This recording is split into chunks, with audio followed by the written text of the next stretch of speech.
All right, let's welcome to the Misfit Nation, Marie Alessi, author of, she's an author, mother of two boys, influencer speaker. After her husband passed from a brain aneurysm at an age of 45, she found and created her way back to joy. She instinctively knew it was the only path worthy for them young boys to see her see joy and move forward.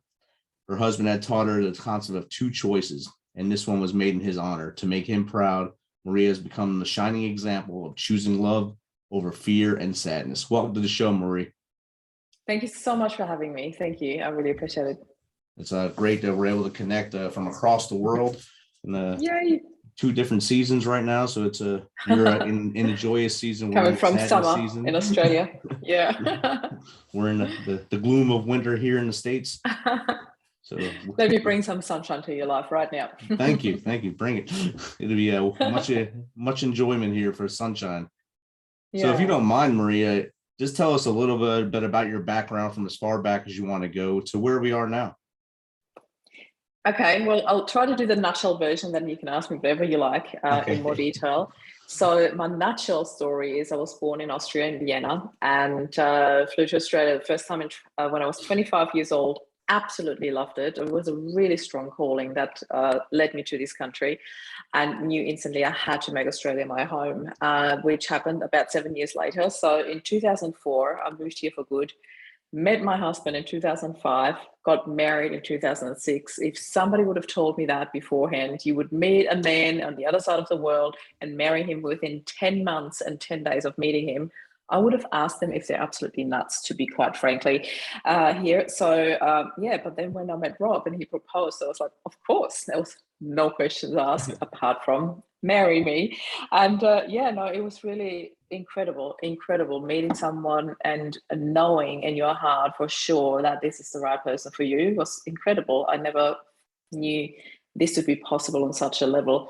And we had our dream barefoot wedding, had our two sons 2 and 4 years after, and lived a very happy life. Actually, we were known as that couple. Everybody was like, oh, Maria and Rob, you too. And we were just always I felt like it was a constant falling in love with Rob. Like ever since I met him, there was never an intense argument that we had. You have differences every now and then, but mostly there was just really in tune, beautiful communications, and a very happy life. Rob was at the prime of his life. He had just changed jobs like about 18 months prior to me receiving this phone call that Rob had deceased in a hotel room in Perth. Those were the exact words that were used by the sergeant from the coroner's office that rang me, because I've been trying to get in touch with him the entire day. I couldn't, and then I received those news. So this is my story as much in a nutshell as you can get it. And that's still a lot in a small version of your story. The whirlwind romance to marriage. That's kind of almost the same timeline as me and my wife. I met her in December '93. We were married in May of '94. So. Wow! Congratulations! I love it. So it's not shocking, but it's rare that it happens like this. And you found your person, and you had a great time together for the time you had. We had over 13 years together, and I never regretted a minute of it. Yeah. And you still bring a smile to your face when you think about him. So that's what it's about, right? Absolutely. There. And I already mentioned that he passed from an aneurysm. Was there any signs of that coming or anything like that? You ask yourself a question, obviously, and Rob was, as I said, prime of his life, really healthy. He loved the water. He was a surfer. He was really healthy and fit, and he always did regular checkups with a doctor. And when we sat through the report, she said to me, Marie, not even in hindsight could we have prevented that, and looking back, he had a major headache before he left, but he had just come out of a cold. He had a really bad head cold and was in bed for a couple of days with high temperatures. And it came as fast as it went. And so we didn't really think of anything. It was just, when somebody gets sick, you don't think like, oh, you could die from a brain aneurysm. You don't do that. If somebody gets sick, you have a temperature, get a fever, and you get over it and move on. And the only thing we were worried about was if he would make it on the flight, because it was so shortly before he had to fly out to the other side of Australia for a business trip. And he made it. He felt really fit and okay, like about a day before he had to fly out. So there were no obvious signs, nothing that could have in any way prevented that. Yet in the morning, he was supposed to wake me up because we were chatting the night before, and I said, something didn't work with my phone backing up. And he said, why don't you just back it up again, try it overnight? And I said, because I need it as an alarm in the morning. And he said, oh, don't worry, I'll ring you. And I said, but that's 5:30 for you, because on the other side, there's a time difference. He said, yeah, I have to be up that early. I'm getting picked up. So I'm like, okay, perfect. And I remember looking at the clock, and it was 7:31 when I woke up, and he hadn't rung. And I had this niggly weird feeling. I thought, that's odd, because Rob was always on time. I could always rely on him. It was just this short thought of that's odd. But then as a mom, you go about your day. I had 2 kids to get ready for school, and I kept texting him during the day, and I was like, why is he not getting back to me yet? Something. So anyway, it went on and on and on. And then finally, I actually rang the hotel, because I thought, I still haven't heard from him. And then I realized I have the number from the hotel. I ring them and I said, can you please send somebody up to his room? And as I'm ringing them, this is really bizarre, I know, but as I'm ringing them, I'm having this very weird, super short vision of Rob collapsing in the shower. So I added to the conversation. I said, and can you please check in the shower? And I thought, why not? They must think I'm nuts, but that's where they found him. Wow. He had collapsed in the shower and died. Yeah. Wow. It's like you were really connected, and you felt it basically. That's very inspirational right there. And this, thank you. Where were the boys when this happened? Were they in school or something? Unfortunately not. Well, during the whole day while I was trying to contact Rob, Flynn, my oldest son, was at school. He was 10 at the time. Jed, who was 8 at the time, he had a really bad cough. He woke up with a bad cough. He stayed home. So I spent the day working a little bit in the morning, and then I promised him to take him to a cafe in the afternoon. And I kid you not, it was one of the worst days, because usually when you have a one-on-one day with your child, you want to be there for them. You want to be present. And I was so absent. I could feel my anxiety levels rising with every unanswered phone call or text. My anxieties, I just really felt this anxiety rising, and I didn't know what to do about it. And I didn't want to alarm him either. I wanted, to make sure that he's okay until I knew anything. And when I then finally received the phone call that Rob had passed, they were both at home. So they were both downstairs in the living room. We've got a split level. So I was upstairs in the bedroom making these phone calls, and they were both dressed in their Hapkido uniform, because they both did martial arts at the time, and they were ready to go to training. So they were sitting there with their uniform waiting for me to take them to training. And then I came downstairs and had to share these news with them, which was horrendous. Yeah, I'm sure it was that's not the news they wanted to get, especially when they're going through the motions of their day and wanting to go and do Hapkido. And then that just put that wrench in that, and that probably made it hard for them to ever want to go to Hapkido again after that. Yeah, they still went for a while, to be honest, because it was a really beautiful, I think that was like a sort of family they needed to be there for them. And I also remember the first grading after Rob had passed, and I just burst into tears because Rob wasn't there to see it. So it was just, there was a lot going on, but they did it for another half a year or so. And then they just went to a state where they just needed time out, just nothing, no responsibilities, just a break from everything. So they went from doing sports 4 times a week to nothing. So but wow. It's good that they had that reach of a family with the dojo, the martial arts there. That way, absolutely, someone to put their heads on and be able to release some of the anger and pain that they were going through from losing their dad. Oh, their instructor, Seamus, he was incredible, and his wife, they was just absolutely beautiful. They really looked after us. Yeah. That's awesome to have that, especially in a time like that, when unexpected time, especially. Yeah. So did you want to be a writer before this happened, or this just made you want to write your story? I actually always had this feeling that I would love to share my story one day. And but never really seriously. No, it was actually through an experience that I had about. It was maybe about. It was a week after the funeral, I believe. I had a nervous breakdown in the kitchen, and I remember that moment when everything just burst. It was like a valve had opened that I couldn't close anymore. The boys were upstairs brushing their teeth, and I started bickering or something. I said, guys, can you just please, I was in so much overwhelm. There had been so much going on. And I remember asking them 2 or 3 times, and they didn't listen, as boys do, because when they're in their bickering, they don't listen to the background noise, aka mum.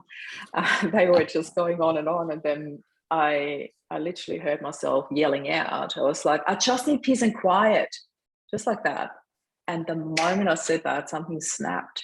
I could not stop saying that sentence anymore. And I started saying it louder and louder. And I yelled it. And then I screamed it. And I screamed it on top of my lungs. And I was literally breaking down and whacking the kitchen cupboards. And I was just screaming. I ended up just on the floor screaming. And I still remember it was such an out-of-body experience. It was like I was watching myself, how I was falling apart. And I could not do anything about it. And I kept thinking, are the neighbors going to call the police or an ambulance? Who's going to come and pick me up? And what are the boys going to do when I'm in hospital? And like all these things were going through my mind, thinking, I'm losing my stuff here. I really need to keep it together. And I couldn't. It was an absolute meltdown. And after that, it was complete silence. I remember that. So out of that, as you can imagine, I had a really intense conversations with the boys about that. I felt so guilty and so horrible that I couldn't protect them from witnessing that. I felt so horrible for them, how much fear there would have been for them witnessing their mom fall apart after their dad had just died. And I made a commitment to myself there and then. I'm like, I need help. I need to see someone. I need to talk to somebody about this. I've been holding space for everybody else. I've been keeping my shit together, excuse my French here, for everyone else. I need to do something for me right now, because otherwise I'm not going to be a mom for them. I can't be there for them. I can't be a good mom for them. And I needed that. I needed to be there for them. And I knew that they needed it. We all needed it, all 3 of us. So I went and saw someone, and I told her about my breakdown, and I told her about everything that had happened and how I felt throughout it, and all the expectations, how people expect you to grieve, and that I was doing it differently. And I remember she looked at me so calmly and she said, so what does grief mean to you, Marie? And I was like, wow. I was just taken by surprise, because the first word that came up when she asked me that was empowerment. And I didn't expect that. I did not expect that word. And I looked at her, we talked about it. And as I shared my emotions, why and how I felt like that, I said, you know what, I think I need to write a book about this. And this is where the idea was born, through my breakdown, actually, where I thought I need people to know our story and how I dealt with that. Because the breakdown was just one short moment, but everything else was empowerment and strength and love and happiness and choices. And, there was just so much else in there. And I wanted people to know that there is other ways of dealing with grief and not just the falling apart. Definitely. And that actually, it helped you in a way that you probably would have never seen that coming either, by you having that out of body experience, as you described it. And no, not like that. flailing on the ground and yelling, and that made you make the decision to seek help. And you might not have done that if that didn't happen then, and this whole domino effect wouldn't have happened. Of your I would have movement. just carried on. Probably I can do this, as you often think as a mom and as a strong woman, I can do this. Till you break down. And you're trying to do everything you can for everyone at that time, not just the boys, but children, everyone outside. But everybody. And at some point it has to stop, and you at that point, that's what happened. It stopped for you, and you were able to come out of it and write the Loving Life After Loss. And then what happened when you seen that climb as soon as it was released and climb up the charts? Oh my God. It was so unexpected, to be honest. It became an Amazon #1 bestseller, and it ranked in the top 100 of Australia. I was blown away. And I instantly thought, you know, Rob, you've got your hands in this. This is incredible. You know, I was just like, yeah, pulling some strings up there, good connections. Yeah, no, but you know, it was just really unbelievable. And I had actually planned a trip around the world for the boys and myself, because Rob and I wanted to take them traveling. We had planned to take them out of school and homeschool them for an entire year in 2019 and take them traveling around the world. We already had the entire itinerary standing. You know, we wanted to start through South America and go through Europe and Asia and have like an endless summer for a whole year. And then when he passed June 2018, I'm like, well, that ain't gonna happen. There's no way that I would be able to, with everything that we had just gone through, to homeschool 2 boys on my own and travel through South America on my own with 2 young boys. I'm like, no way. So this is one of the things I do. I look at the things that I can do. And that's why I thought, okay, what can I do with the boys on my own? And I planned this trip for 2 months around the world and planned it through countries where I felt safe traveling on my own with 2 young boys. And so I did. Wow. So I published a book in October, and end of November, we were on the plane and we traveled until end of January 2019. It was incredible, absolutely incredible. Wow, that's Yeah. awesome.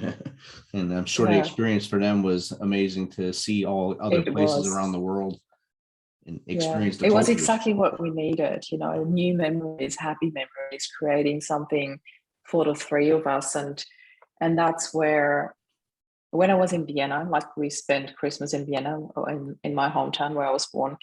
And I was going through this whole, you know, have a bit of what happened in the past half a year. This was so intense, you know, this whole time, as in everything was planned step by step. Everything I did was just going through the motions and what's the next step and what's the next step. And, you know, the funeral and the paperwork and the writing the book and then traveling around the world. And I'm sitting there going like, this is insane what we've just gone through, you know, so much has happened in this half a year. And all of a sudden I had this epiphany that I thought, this is so much more than just a book. There's something I have that the world needs, and that is hope, that is happiness, that is healing. And I need to share this with the world. So this is where not just I was born in Vienna, but also my idea to create this movement. So it was quite incredible for that to happen in Vienna. And so when I came back to Australia, I found the perfect mentor for it, and off we went. A week after, I was in a workshop and recording my welcome videos for the movement, and 2 weeks later I opened the movement, and it literally felt like jumping off a cliff and growing my wings on the way down. That's how I describe that moment. But I did it, and here we are 2.5 years later, and the movement is 3,500 people. It's just incredible what has happened ever since. Have you seen a lot more growth due to the pandemic as well, or was it steadily growing without it? You would think so, but obviously I can't say what would have happened without it. But I noticed intense growth spurts whenever we had media appearances, which happened quite frequently. So my story has been shared in various magazines and podcasts like yours right now, in even a TV interview, a very short one, and then radio stations, you know, like the story really spread around, and I made sure that I would spread the story as far and wide as I could, because I really felt this is my mission. I want to heal the world from grief. And when I first said it out loud, I almost scoffed. I thought this is way too big. And now I'm like, no, this is not big enough. This is really what's needed. And I'm not alone in this. You know, I really want to build this army of love and just spread the word around the world and bring this to as many people as possible, because healing really is possible. And a lot of people don't see that when they're stuck in grief. Right. They're going through whatever the phases of grief that the doctors call it. But like you said, everyone does it differently, and everyone finds a different way to power through it. Like you were empowered by it to start this, and you created a movement. So what can people expect in your movement? So I always say there's a lot of love and support in this group, and I stand by that. It really is, because when I look into other grief support groups, I don't see a lot of support in there. There's usually a lot of competition, who's had it worse, who was younger when they died, whose husband was younger, whose kids were younger, or even unborn, or who had more kids, or who got less money or got their money later, or it's just everything is a competition. And I'm absolutely certain these people aren't even doing it consciously, but this is what's happening in those groups. When you look in there, everything is about the pain, the suffering, the loss. There'll always be a hole in my heart. It'll never get better. This is my life now. It's just horrible, really, really horrible. And I have noticed with everything that I do, that grief is the only acceptable form of suffering in the human race, where people completely agree with that and do whatever they can to keep you stuck there.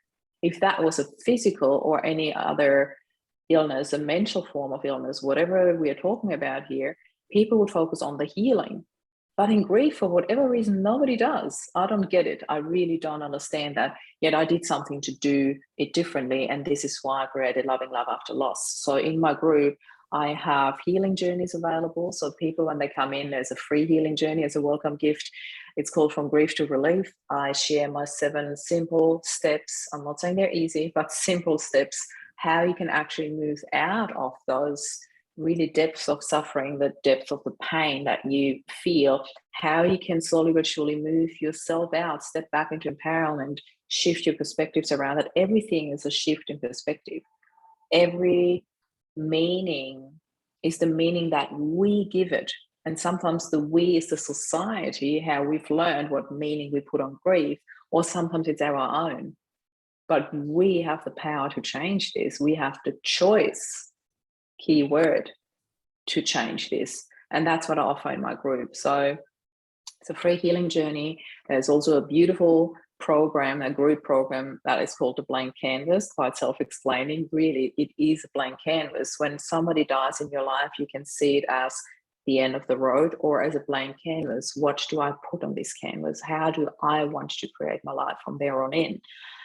And then there are retreats that I run twice a year. So that, unfortunately, at the moment, I'm saying unfortunately because you're not here, this is only in Australia at the moment, but who knows, when the boys are old enough, I might be traveling with that retreat as well. I've had quite a few invitations already to the US and Canada, and maybe that's going to happen one day, but right now the retreats are solely in Australia. I mean, someone I'm sure would love to go to Australia and check that out for a retreat to just relax. I have 2 ladies in Canada who want to fly here. Yeah, as soon as they're allowed to. Yeah, as soon as you're allowed to get in, it's the restrictions and such now were passports. Exactly. Yeah, we'll get there. It'll happen sooner or later. Everyone's going to realize we can live with this and treat it like something else, like a flu or a cold or something. Yeah, and try to fight through it like we have everything else throughout history. Yeah.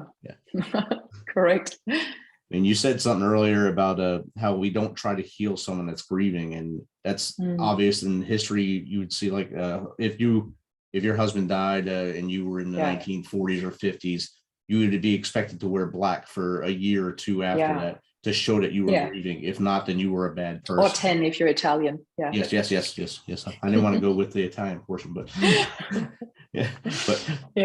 but if you didn't do it, then you were a bad person. But you weren't grieving properly. But there is no real definition of how to grieve. It's just what society puts on us or on a culture. And I think what you're doing is opening the whole Pandora's box to say, hey, we can do this with love and live your life the way that your loved one wanted you to, and have and make joy instead of pain. Yeah, I absolutely love it. So how does someone get in contact with you to maybe have you give a speech to their friends or to a grief group, or even sign up for your programs? I think the easiest option would be my website. It's mariealessi.com, and you find all the links there. You can join my group from there. You can get my book from there. You can have a chat with me. There's a get in touch button where you can book a short conversation with me. My story is on there. There's a little video about us, and also all the details about the programs, retreats, etc. So you will find all the links there. And soon there will be a new link, because I'm about to publish my next book called Happy Healing. So I'm super excited about that. I needed to bring that in there. Nice. And that's going to be on Amazon as well? Yes, absolutely. Awesome. And everyone get out there and check out both books. Of course, the first one, get that one done first and then read the second one, so you're not messed up in there. Thank you. Marie, thanks for coming on to Misfit Nation and taking some of your time here and spreading some of your joy to us and your summer to us. Thank you. Thank you so much for having me. I really appreciate it. No problem.